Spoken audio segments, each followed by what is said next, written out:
শহীদ রাষ্ট্রপতি জিয়াউর রহমানের শাহাদাত বার্ষিকীতে রাজধানীর নয়াপল্টনে খাদ্য ও বস্ত্র সামগ্রী বিতরণ করবেন প্রধানমন্ত্রী। এই বিষয়ে আরও জানাতে সেখান থেকে যুক্ত হচ্ছেন সহকর্মী জাকারিয়া খান।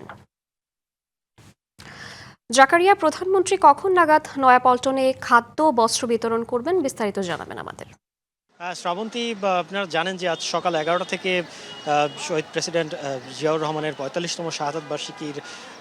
স্মরণে কিন্তু দেশব্যাপী বিএনপি এবং এর অঙ্গ সংগঠনের যে কর্মসূচি চলছে সেই কর্মসূচির অংশ হিসেবে কিন্তু রাজধানীতে প্রধানমন্ত্রী তারেক রহমান তিনি কিন্তু সকাল 11টায় শহীদ প্রেসিডেন্ট জিয়াউর রহমানের সমাধি তিনি জিয়ারত করেন এবং তারপর কিন্তু তিনি মানিক মিয়া অ্যাভিনিউতে রাজধানী উচ্চ বিদ্যালয়ে দুস্থদের মাঝে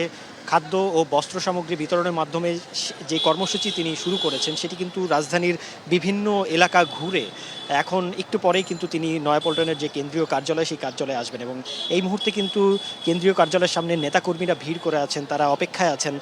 প্রধানমন্ত্রী আসবেন। আর কিছুক্ষণ পরেই তিনি এখানে এসে পৌঁছাবেন এবং আমি যদি বলি যে এখানে বিএনপির অঙ্গ সংগঠন জাতীয়তাবাদী যুবদল, ছাত্রদল, স্বেচ্ছাসেবক দল, শ্রমিক দল, জাসস এবং জিয়া মঞ্চ তাদের কিন্তু কয়েকটি বুথ স্থাপন করা হয়েছে এই মঞ্চের পাশেই এবং সেখান থেকে তারা নিজ উদ্যোগে তারা দুস্থদের মাঝে খাদ্য সামগ্রী এবং বস্ত্র বিতরণ করবেন। এবং তার আগে আমি যদি বলি যে সকালে যেই কর্মসূচি শুরু হয়েছে সেটি কিন্তু চন্দ্রিমা উদ্যান থেকে শুরু হয়, তারপরে টিএনটি মাঠ,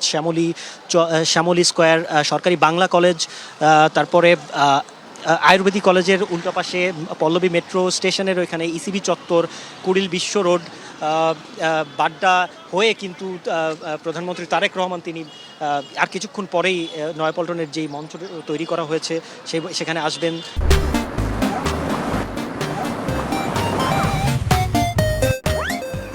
দলীয় নেতাকর্মীদের সাথে কথা বলবেন এবং তিনি কিন্তু ঘুরে ঘুরে একটি বার্তাই দিচ্ছেন শহীদ জিয়ার শাহাদাত বার্ষিকীতে তার যেই বার্তা, দেশের জন্য কাজ করা, জনগণের জন্য কাজ করা, সেই বার্তাই কিন্তু তারেক রহমান সবাইকে দিচ্ছেন এবং বলছেন যে দেশ গঠনে দল মত নির্বিশেষে সকলকে আসলে এক হয়ে কাজ করতে হবে। যেই বাংলাদেশ গড়ার প্রত্যয়ে নির্বাচিত হয়েছে বিএনপি, সেই বাংলাদেশ গড়ার লক্ষ্যে কিন্তু সকলকে কাজ করার জন্য তিনি আহ্বান করেছেন এবং এরই পাশাপাশি কিন্তু দলীয় নেতাকর্মী, ঢাকা মহানগরীর যে নেতাকর্মী রয়েছেন তাদের উদ্দেশ্যেও তিনি বলেছেন খুব শীঘ্রই কিন্তু একটি সাংগঠনিক কাজকে গতিশীল করার জন্য কিন্তু খুব শীঘ্রই নেতাকর্মীদের সাথে দল বসবে এবং পরবর্তী নির্দেশনা কিন্তু সেখান থেকে দেওয়া হবে। তো শ্রাবন্তী, আসলে আজকের যেই শহীদ জিয়ার শাহাদাত বার্ষিকী, সেই শাহাদাত বার্ষিকীতে আসলে ভাব গাম্ভীর্যের মধ্য দিয়ে কিন্তু সেই শাহাদাত বার্ষিকী তারা পালন করছেন, শহীদ জিয়াকে তারা স্মরণ করছেন এবং সর্বস্তরের নেতাকর্মীরা কিন্তু ঢাকা মহানগরীর প্রত্যেকটা ইউনিটের নেতাকর্মীরা এই মুহূর্তে নয়াপল্টনে আসছেন, এখনও আসছেন এবং তারা জড়ো হচ্ছেন, রাস্তার দুই পাশে দাঁড়িয়ে আছেন। তারা প্রধানমন্ত্রী তারেক রহমানকে আসলে সেই বার্তাটি দিতে চান, যে বার্তাটি আসলে তিনিও দিচ্ছেন, যে দেশ গড়ার লক্ষ্যে সকলে কাজ করতে চান, সেই বার্তাটাও কিন্তু নেতাকর্মীরাই দিতে চান এবং তারা তাতে একাত্মতা প্রকাশ করছেন। এবং কিছুক্ষণ পরেই